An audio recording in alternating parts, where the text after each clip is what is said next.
even if the Strait of Hormuz is miraculously open today, and there's some deal that hypothetically that the two sides can agree upon, the crisis is just beginning. I mean, it's going to, even now, if they open the strait, things are going to get a lot worse before they get better. And the longer the Strait of Hormuz remains closed, or what would be a lot worse is if the infrastructure in the Persian Gulf are destroyed, then the Strait of Hormuz literally becomes unimportant because there will be no oil and gas or tankers to be taken from this region.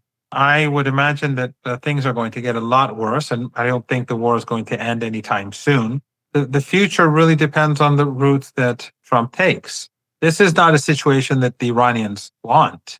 The Iranians did not want this war. They are the victim of this aggression. And this war is not in the interest of the United States, as Joe Kent in his resignation letter and his subsequent interviews pointed out. Iran was not a threat. Iran was not developing a nuclear weapon.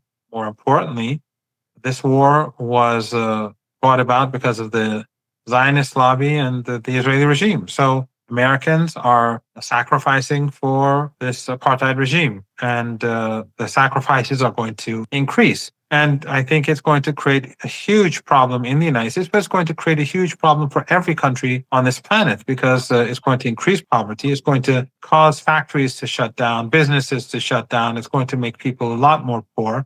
Yes, those who own the oil industry in the United States will make a huge amount of money, but that's not going to be of any use to ordinary consumers in the United States or anywhere else in the world. I'm not optimistic. I think that probably the United States will escalate before anything else happens.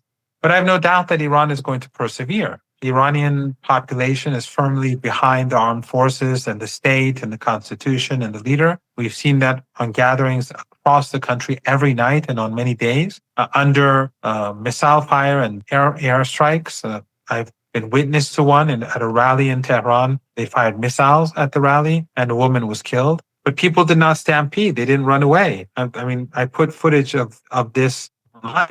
People continued to chant as if they were unfazed, as if nothing had happened. It was quite stunning for me. This was a colossal mistake. The best solution is for Trump to leave right now and to end this.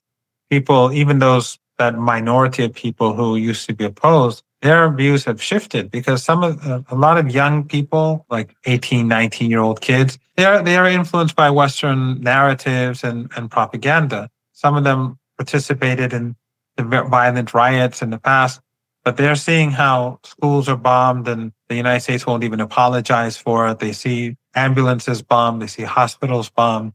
They see neighborhoods bombed. So the worldview of even this minority of people has changed. Polls have always shown that the Islamic Republic has had a high degree of popular legitimacy.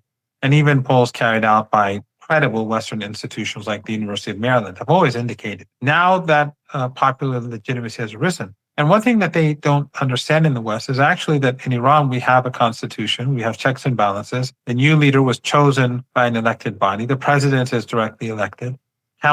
City council members are all directly elected.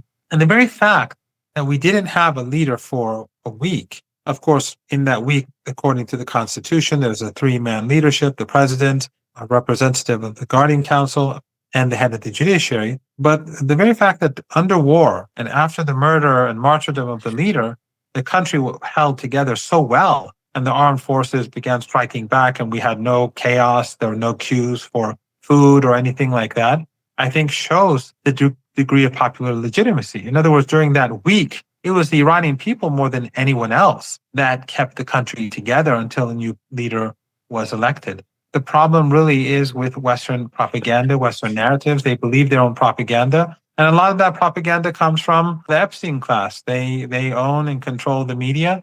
They produce these narratives. And those narratives end up in influencing how policy is devised. And then when the policy is devised and implemented, they hit a brick wall. And they do it again and again and again. Why? Because they do not comprehend the reality of Iran. They carry out policies that are based on an imaginary Iran. But the real Iran is something very, very different. And that's why this war failed. That's why the previous war failed. That's why all the sanctions have failed. That's why the armed insurgencies have failed, because the Islamic Republic has popular support and because it has sophisticated state institutions And we saw the armed forces within less than an hour starting to retaliate after the initial strike. So until the United States and the West changes its mode of thinking, I think that they will not be able to make decent decisions when it comes to Iran or our region. Is there an option here where a nuclear weapon could potentially be used? The very fact that you raise this question indicates how inhumane these people are, that you can actually envisage a situation where these people would carry out that sort of mass murder.